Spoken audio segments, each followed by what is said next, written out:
Um livro didático para jovens e adultos distribuído pelo MEC a 4.236 escolas do país, a quase meio milhão de alunos, causou uma polêmica que se arrasta já há alguns dias. O livro Por uma Vida Melhor, da editora Global, considera válido o uso na linguagem oral de expressões gramaticalmente erradas, o que, segundo o livro, evitaria um possível preconceito linguístico. Bom, essa polêmica chegou até o Ministério Público Federal. A procuradora Janice Ascari previu que haverá ações na Justiça contra o livro. Para ela, os responsáveis pela edição e pela distribuição estão cometendo um crime contra a educação brasileira. Bem, nós vamos saber agora o que pensa César Calegari, que é membro do Conselho Nacional da Educação, o CNE. César, queria a sua opinião sobre essa questão, essa polêmica que se arrasta já por uma semana aí sobre esse livro. Você acha que o livro está correto, o livro está errado? Dá para a gente fazer essa avaliação? Bom, a primeira coisa que eu acho que vale a pena a gente observar em relação a isso é que é mais uma dessas histórias de não li e não gostei, né? Porque muita gente nem sabe exatamente o que esse livro, que essa autora e pesquisadora disse e recomenda, e já está tirando conclusões precipitadas, né? Eu acho que para nós que trabalhamos com educação, para professores sobretudo, nós temos sempre, sabemos disso, né? Desconfiar da notícia fácil, né? Vamos atrás para ver exatamente o que é que está se passando. Um ponto importante trazido por esse trabalho é a questão do preconceito linguístico. Exato. Né? E é algo importante, porque quando nós falamos de escola, ensino fundamental, mesmo a educação infantil e, claro, o ensino médio, nós estamos falando de crianças e jovens que chegam de toda a parte e que chegam com, vamos dizer assim, com preparos do ponto de vista da comunicação e expressão, que não apenas apresentam frequentemente regionalismos na forma de se expressar, como também a expressão de uma cultura mais popular, frequentemente mais tosca. Bom, é dever da escola e de todo professor estabelecer todos os meios para que se dê na plenitude a comunicação e a expressão desses meninos, dessas crianças, né? Para que, trabalhando exatamente as suas expressões, que vêm da sua família, do seu meio, frequentemente da roça, em lugares do Brasil que não tiveram acesso à chamada língua culta e tudo mais, para que isso seja trabalhado, aproveitado sempre, mas na direção de perceber uma linguagem, e fazer com que essas crianças e jovens conheçam a linguagem chamada universal, que é a norma culta, é a linguagem culta. Quando nós falamos que a escola deve aproveitar, e é isso que esse livro diz, cara, reconhecer, respeitar, não haver discriminação de natureza linguística, não taxar um menino ou uma menina, um jovem, porque ele vem falando errado, trazendo exatamente formas de se expressar da sua localidade ou do seu meio social, ele não pode ser inibido em torno da não expressão. E, portanto, trabalhando essas circunstâncias todas que se apresentam no meio da escola, que são as mesmas circunstâncias que acontecem na rua, nas baladas, na linguagem do computador, ou alguém pode condenar ou desconhecer que uma parte grande da comunicação em alta velocidade de crianças e jovens hoje se dá inclusive em torno de uma língua escrita que frequentemente nós nem conseguimos reconhecer. Tamanhas são as abreviações, palavras inventadas, quer dizer, isso é norma culta? E as pessoas e crianças vão ser condenadas para isso? Não. O que nós pensamos, e aí concordo integralmente com a postura dessa autora e até daqueles que integraram a comissão que selecionou essa obra, entendendo como importante uma contribuição para a educação brasileira, é dizer que toda forma de expressão é uma forma social. Quer dizer, um relaxamento, no seu entender, o relaxamento dessa, não provocaria, não levaria esse jovem a achar que aquilo está correto, que aquela língua de forma alguma. O relaxamento, na realidade, é um respeito àquilo que ele traz, é a maneira de se expressar, e trabalhar essa realidade, essas formas de expressão escrita ou falada, contrapondo, orientando, né, e percebendo que é necessário evoluir para aquilo que é uma linguagem universal. Porque quando nós falamos de norma culta, que também se modifica, né, nós sabemos que o que é o chamado português, que antigamente se falava escorreito, né, ele vai se mudando. Nós todos sabemos, língua é algo vivo, se modifica todos os dias.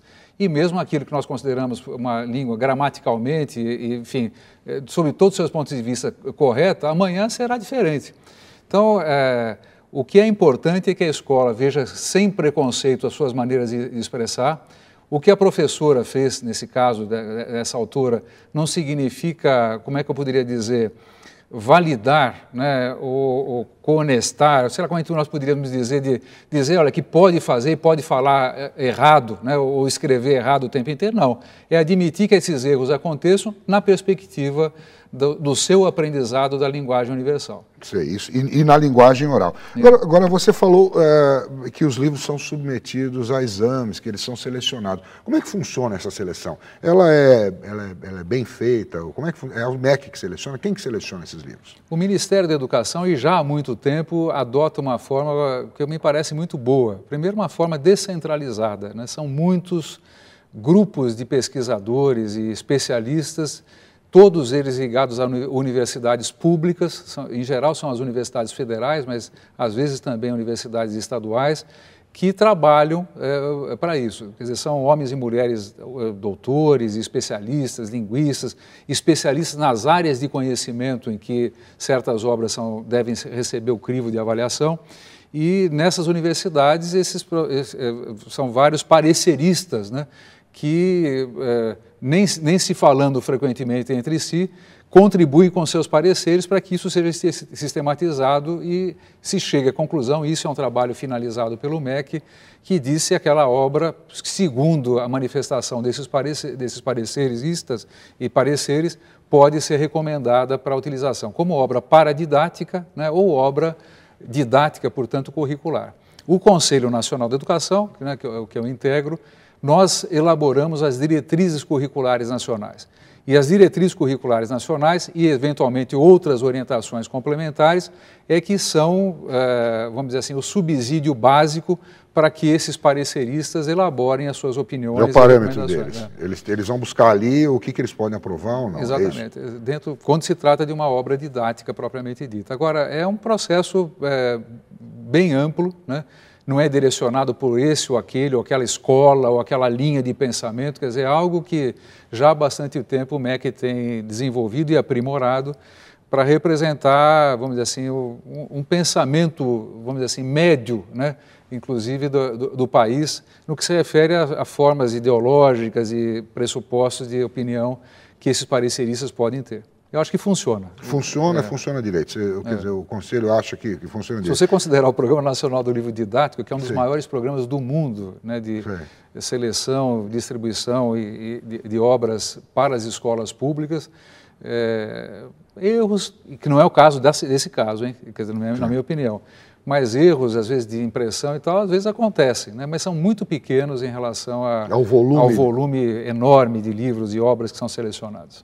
Então, nesse caso, você acha... Então, o que você atribui isso? Quer dizer, os jornais saíram perguntando, alguém levantou a questão e aquela questão mal explicada foi passando de um para o outro? Não é a primeira vez. Por isso que eu falei, olha, às vezes a pessoa não li e não gostei, né? E frequentemente, às vezes, certos setores da imprensa, lamentavelmente, pegam aquilo que pode significar uma manchete e já espalham para o país como se fosse coisa feita. Nós vivemos lá no Conselho Nacional de Educação uma experiência recente e muito dura para nós, né? Nós elaboramos, todos se lembram, um parecer importante a respeito vamos dizer assim, de um questionamento trazido por um professor da Universidade de Brasília sobre a obra Caçadas de Pedrinho, do Monteiro Lobato. E esse professor, aliás, um professor renomado da Universidade de Brasília, questionou a respeito da existência de conteúdo racista naquela obra especificamente do Monteiro Lobato. E o que o Conselho Nacional de Educação fez? Produzimos um parecer muito bem estudado, dizendo o seguinte: toda obra de valor literário, ela é feita em certo momento da história, né? Como a produção toda do Monteiro Lobato. E a história muda, né? Certos valores e certas preocupações que hoje nós temos, como, por exemplo, com a igualdade racial, combate a toda e qualquer forma de preconceito, isso não existia nos anos 30, 40, quer dizer, hoje são formas de expressão e compromissos da sociedade brasileira e até mundial que não existiam naquela época. O que nós achamos, naquele período, qual é a essência do parecer? Que as obras literárias, como aquela Caçada de Pedrinho, deveriam ter certas explicações, tanto para os professores que a utilizam, quanto para os leitores em geral, que, olha, elas expressam formas de entender, inclusive, representantes da raça negra e tudo mais, que eram próprias de uma época e que devem ser relativizados quando se trata da utilização desse material como material didático, como material escolar. Poxa, traduzindo, né? Quando for usar o livro, explique que na época... Em síntese, toda vez que você liga a televisão e vai assistir um programa, não tem lá, diz, olha, programa recomendado para maiores de 12 anos, Sério? Porque é uma faixa etária, as pessoas devem... Esses avisos, principalmente em se tratando de material para fins escolares, precisam ser feitos. Bom, o que aconteceu? O Conselho Nacional de Educação foi taxado olha, a favor da censura, obra do Monteiro Lobato censurada. Não tem nada disso, não tem nenhuma forma de censura, pelo contrário, cuidados necessários quando se trata de material escolar. A mesma coisa agora. Essa obra, né, que foi acusada agora de estar defendendo, né, o erro gramatical. O erro gramatical não tem nenhuma defesa de erro gramatical. Se você notar bem o que a professora está orientando, é outra coisa. É um respeito à expressão que vem, né, da sociedade brasileira, suas múltiplas expressões orais, escritas e tudo mais, para que isso seja trabalhado, para que esses meninos jovens, né, não sejam ridicularizados porque falam errado, né, mas respeitados na sua forma de se manifestar e que possam, a partir desse respeito todo, poderem efetivamente aprender a todas as outras formas de expressão que não são a sua, mas que é normalmente chamada de norma culta, a forma correta de falar ou escrever. Tá certo.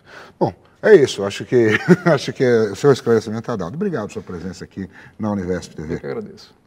A gente faz um intervalo rápido agora, voltamos daqui a pouquinho. Até já.